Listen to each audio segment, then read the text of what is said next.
Welcome. My name is Natasha Sherman, and I am your host. And my show today is part 2 of a show about Haiti, everything that's happening, including Haitian history and how it has impacted their lives today. So my first guest is Morgan Wienberg, and she went to Haiti after the earthquake as a volunteer, basically never left, started an organization called Little Footprints, Big Steps, devoted to reuniting children with their families, devoted to education, self-sustaining, and not only did she experience the aftermath of the earthquake, but now Hurricane Matthew. And my other guest is Maybelle Jadotte, who is of Haitian descent, born in New York, but committed to Haitian kind of rejuvenation, if we can say that. And she is a specialist in crisis communications, so that's kind of important right now. Welcome. And my other guest is Fritz Clairvil, and he is Vice Consul at the Haitian Consulate in New York. Welcome. Thank you once again. Thank you for having me. So I'm really thrilled that the three of you agreed to stay for another half hour. I think there's a lot for people to know. I think people assume Haiti is somewhere on the map and they have hurricanes and earthquakes, and there's a lot of poverty and devastation, and then it disappears off the television screen and disappears from our minds. And I think it's important for that not to happen. So Morgan, we're going to start again with you. You're in Canada now, which is your home country, kind of mobilizing, raising money. Tell us what your main concern is and what you need. Absolutely, thank you. And it's an interesting point you just made about, really Haiti only seems to be on our mind when it's in the media. And that just brought me back to the first couple of days following Hurricane Matthew, when I was quite frustrated not to see NGOs being active, but what I did see was photographers. And to me, what message are we sending out to the Haitian community when we're there taking photos of them before we're even helping them? Yes. Oh my God. Yeah. Good point.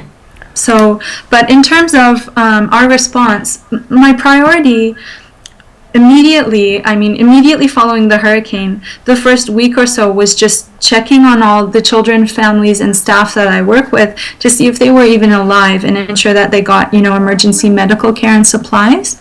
And we will be continuing with emergency supplies such as food, water for purification, and medical care. But as we're bringing those emergency supplies, we're also going to start addressing their needs based on 3 different areas, which my staff have already evaluated each family that we're working with. And to begin with, we already have an intimate relationship with about 400 families that we've been supporting. So utilizing the partnerships that we have with local authorities and community leaders, we'll be reaching those 400 families and then moving on to other vulnerable communities.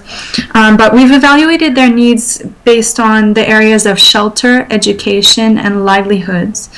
So when we talk about shelter, we're looking at, can their house be repaired, or do they need, a completely new home? And unfortunately, of those 400 families, the majority do need completely new homes. When we talk about education, we have to look at the school the child was attending, because many schools were completely destroyed. Some just need repairs. So we have to look at, is it possible for the child to go to school? And then also replacing the supplies that the child had. Unfortunately, school had just opened in Haiti about 3 weeks before the hurricane. So everyone just got their school supplies, just started attending school, and then the majority of these people lost everything, even the sandals on their feet. So we are working on starting to replace their school supplies. And the hope is that once children begin to return to school, it will be really powerful in helping them cope with the trauma, because they'll have, begin to have some normalcy. Right. Although we are trying to see if it's possible to provide feeding programs in the schools as well, because of the famine that's coming on. It will be extremely important in helping children actually be able to study. And I do remember...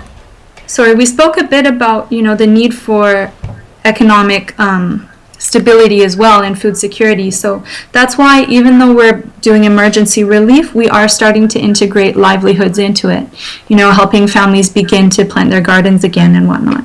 I do remember when we talked the first time, I mean, it took something like, $100 to, start a family with a goat and some chickens and some seeds and to sustain some kind of livelihood with that small amount of money. And when you think of it and all the billions of dollars that have been donated and never reached the people, it's quite shocking. I think that's kind of one of the places that I'm going to let the two of you fix. So, well, there's so much that you shared earlier, Morgan. You mentioned the photographers. I thought to myself about an article when I was teaching in the graduate school on pornography of poverty. Wow. And wow. And how in Haiti people actually don't want people to take their pictures. Oftentimes like, well, are you going to pay me for taking my photo? Because they know that it's going to be utilized in a way that is not going to be helpful to them, and they're not going to benefit. I also think about, when I think about kind of economy, and I also talk about economic stimulus, one of the things that I'm very passionate about is looking at kind of a risk management. So I'm a crisis management professional, and aligning with economic development.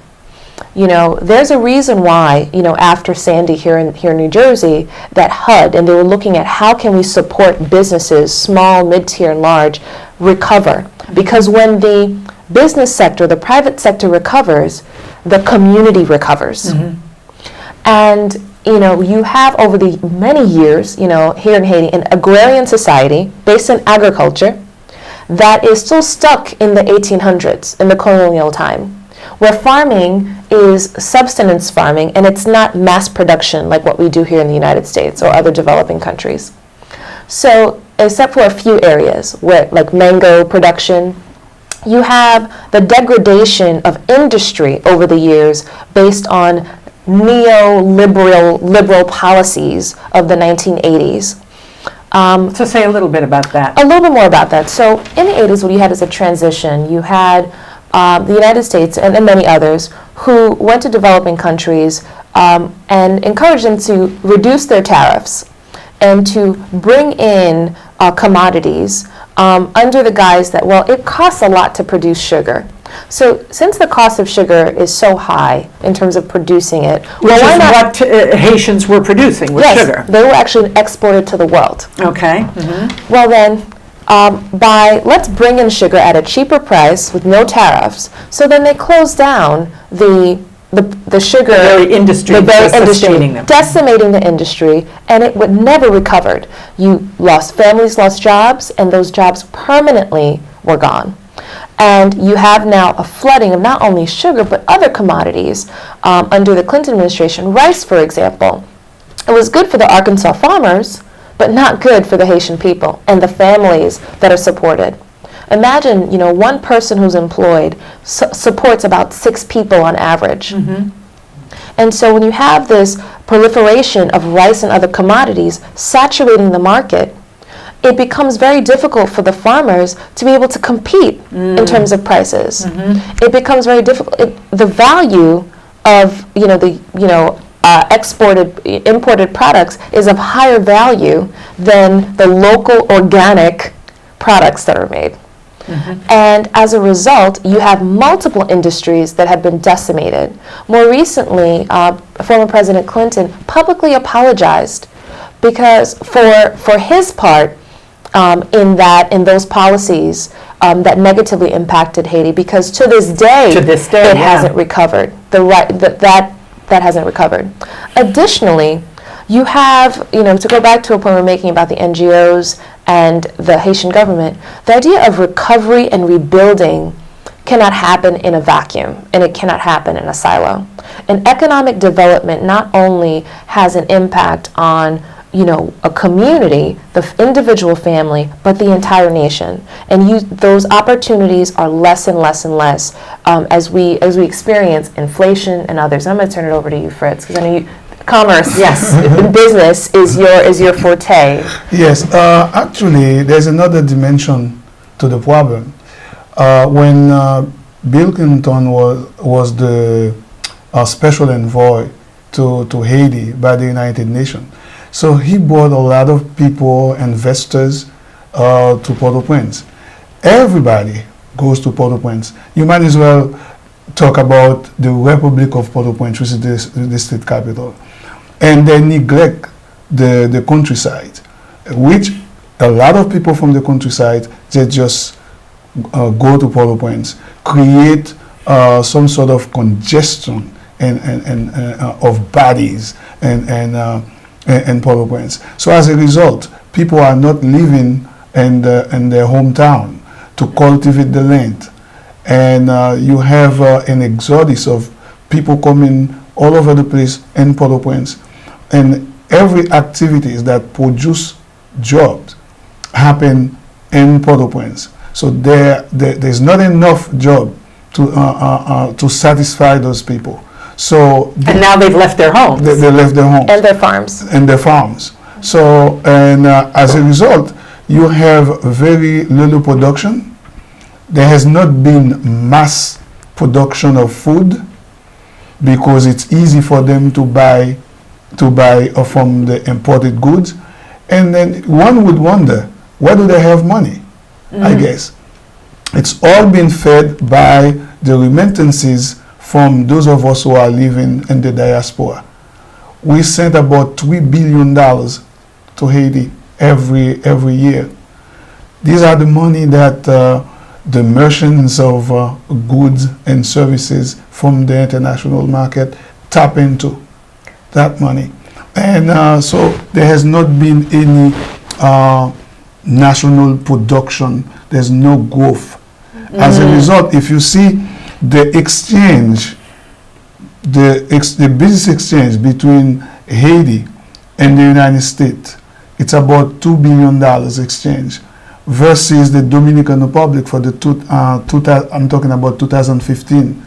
You're talking about $12 billion because they develop the American products or other countries' products. They go through Dominican Republic and find a way to the border to Haiti.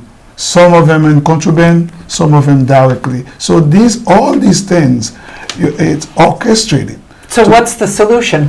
What the solution would be to have structure, to restructure what's going on, to enforce the law between trades, to stop the free market that we see happening. It did not happen before. And this is the thing that we have to do, and we have to make an appeal to the United Nations, and we have to also control those NGO'S that goes to Haiti. What they do, they create an inflation.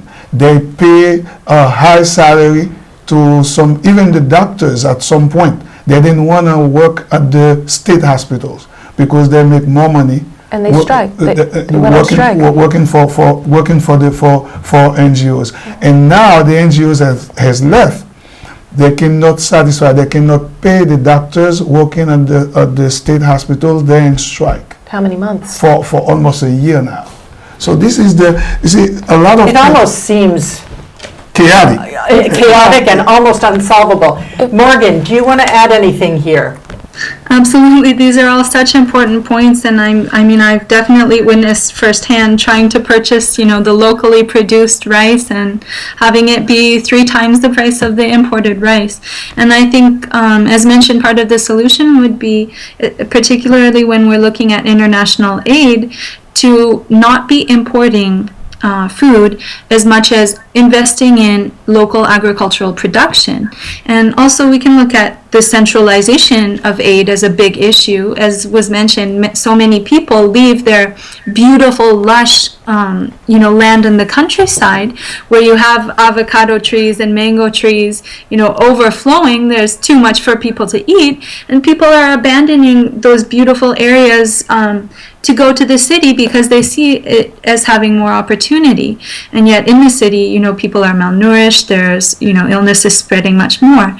And from a child protection perspective, the centralization of aid is also a huge culprit in many of the issues. When we talk about child abandonment into orphanages, oftentimes it's these parents in the more rural regions who see all of the aid coming into more centralized locations in Haiti, and they feel so desperate that they give up their children, to orphanages or institutions in central locations like Port-au-Prince. And right now, following the hurricane, that's an even bigger risk because people are in incredibly desperate situations. Parents have nothing. Food prices are rising, and we are seeing an influx now of NGOs coming into the country. So it's incredibly important that those aid organizations are focusing on, as we mentioned, reinforcing local authorities and focusing on actually building up communities, community development, as opposed to, institutions or centralized aid. It's devastating to think that a parent has to make the choice of giving up a child. It's unfathomable, and yet there you are sitting in a wasteland, not one tree visible. What are you going to do? And then people come in and promise these things which really don't come to fruition. It's unbelievable. And I'll tell you, while we talk about, the devastation, there's also so much promise. You have, let's say, about maybe about a little over 25% of the nation that's under 24 years old. So this is a young population. There's 11 million, close to 11 million people in Haiti. Very young population, many of which are polylingual. They speak English, they speak Creole, they can pick up Japanese and Chinese based on those who, the minister who occupied are offering translation. If you imagine you break your iPhone or your cell phone here, you can go and get it fixed on the street for less than $5. The ingenuity that's there, there's a willingness to do more, but the opportunity isn't there to match. And so, to Morgan's point, decentralization of aid is one, but decentralization of government. It's like, when I think about Port-au-Prince, it's like New York, Trenton, Washington, D.C. Think about 10 major cities in the U.S. Everything happens there. That's the center of gravity. You want to get a passport. You want to, that's where you have to travel. And it could be 10 hours of travel to get there to get what you need. So decentralization of government is one. Number two, building a capacity. Morgan mentioned earlier that 1 week passed and there was no aid and no assistance.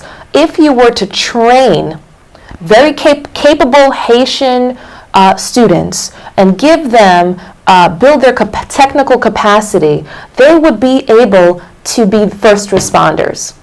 They would be able to administer first aid. They would be able to support logistics. They would be able to plug in to the clusters. This is how in the United Nations they create these cluster groups that, earlier you talked about livelihoods, etc. They can help themselves, but why not match the resources by building the capacity so people can help themselves? And that's something I'm very passionate about, working with universities and colleges to really develop a capability when it comes to managing disaster, managing crisis, but also really to forecast.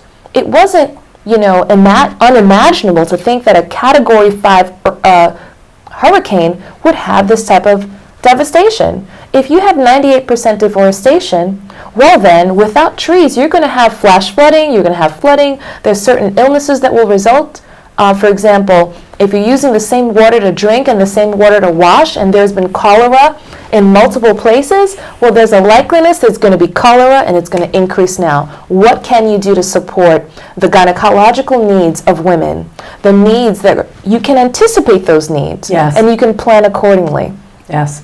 And I think what you said about 25% of the population being under 25? Actually, it's 34. Or 34%. It's even more, yeah. When you think of it, that's either the good news or the bad news. It's full of opportunity, and this is the time in their lives where they're hungry for it. But if they're not provided with it, it then kind of implodes and can be very destructive. Yes, it is. In fact, many times you heard that in Haiti that you have disturbance in the street, And that's part of the reason. That's part of the reason why. That's a result of everything that we just mentioned. But I want to touch upon something. I'm hoping that this time we apply the lesson we learned after the earthquake. After the earthquake, they removed people from the tent, and they put them on the little hut. And I was very surprised to see an organization, a very well-known organization in Haiti, put a little hut, divided the family, because Haiti has, you have a big family, family of 10, family of 6. So those little huts, they cannot accommodate the entire family. So you break up the unit. So you break up the unit. And that also creates another problem. You have young girls sleeping by themselves, and that creates problem. And I cannot start telling you the problem that comes out of that.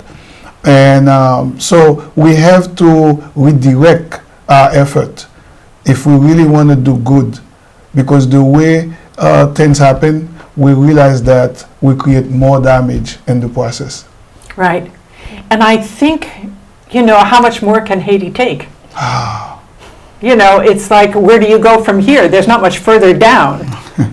And so I think it's an opportune time for people to actually get invested and step up, and actually with forethought and planning, as opposed to putting the Band-Aid on, the Band-Aid on, the Band-Aid on, put them in a house, but separate them from their family, throw some money at the problem, but not in a wise way. And again, unless you involve the community, the Haitian population. Excuse me. We're just responsive. We respond to the problems, but we not do any prevention. Just like Morgan just said something very interesting. She said that you see an influx of NGO'S now pouring to Haiti. Now, it's just like they're waiting. It's just like they are ambulance chasers. Yes. Waiting for something to happen to Haiti, and then boom, go to Haiti. And then so, boom, out the door. Boom, out of the door. Nothing sustainable. Because they're not interested in sustainability. Maybe that's not part of the mission. That may not be part of the mission. There are great organizations that are good at response. There are great organizations that are good at building. There are great organizations. So it's looking at it more holistically, the needs of the people, but also the population is increasing. Maybe it's vertical housing, multiple dwelling, buildings as opposed to small homes and huts. Because if the families are increasing and, the population is increasing, there's but so much land. Haiti is just 1/3 of the Hispaniola. Dominican Republic has 2/3. While, oftentimes Dominican Republic and Haiti are compared, Dominican Republic has 9 international airports. Haiti has 1, maybe 2. The fact that you're still doing farming with tools from the 1800s, and you have not evolved and adapted, but also the investments are not made. You don't have power 24 hours a day in every city. And maybe it's a combination of all of that. Some small farms, some, vertical building. We have like 4 minutes left, so I'm going to give each of you a minute to talk about what you need, what you want, your message in a minute. Morgan. Okay. I think really the main point here is that we want to empower Haitians to rebuild their own communities. So if you have resources, it's not necessarily about going there and you being the one rebuilding, but give the Haitians the resources so that they can help their own community in a more culturally sensitive and, sustainable way. And so at this point, really, what Little Footprints, Big Steps needs is donations or resources, which we will then, facilitate through our partnerships with local authorities and organizations. Right, and as I said before, 89% of the money goes directly to the children. Absolutely. And something as simple as water purification tablets. Yeah. Fritz. Well, we're trying to bring people to invest, because after all said and done, lack of opportunities, lack of economic opportunities create, like you said, you're talking about implosion. And we're trying to be ahead of that. And the government has been able to create a public-private partnership. Haiti has a lot of needs. So instead of coming and give a handout, we just, we welcome them to come and invest along with us. To create partnerships Yes, to create that partnership. can, again, be very profitable for both. For both sides. Yeah. Yeah. And we can do that by ways of providing land, providing infrastructure, and even money, depend upon the type of the investment. Right. For instance, right now, energy, it's a great need in Haiti. Imagine if we have, for instance, energy company who, if they are looking to invest in Haiti, we welcome them, and we welcome them with open arms, and we're willing to do whatever it takes to accommodate them, because this is an area that when technology is another area that we want to. Yeah. To and it's viable. It's doable. Maybelle, your minute. I'm so grateful for the opportunity and being here on the panel. I would say, when I think about risk reduction, when I think about the challenges that Haiti faces, it's really, I'm in it for the long term. It's my third home. It's Mercer County, New York, and Haiti. And I'm really looking for people to partner, who are willing to partner and lend technical expertise. Lend their technical expertise to maybe support crafting a vision, working with colleges and universities, as well as business professionals who are looking to, give back. This is a humanitarian issue. And I think that there's such great potential, but what is potential if it's not realized? What good is it? And for me, it's about seeking people and academic institution, universities want to partner and really develop a capacity for sustainability, where people can really develop an expertise to be able to do for themselves, both on the primary, K through 12, as well as the university and beyond. I think that people inherently want to make a difference. Yes. And this is an avenue for them, and it can be part of their life mission. Whether they're making money or not making money, they can decide how they want to do that. But I think we're all looking for something meaningful to do, and this certainly is one place to look. So thank you, each of you, Maybelle, Fritz, Morgan, thank you so much. And I hope the next time we talk, we're going to be talking about thriving in Haiti. Thank you. Thank you. My name is Natasha Sherman. Thank you for joining us.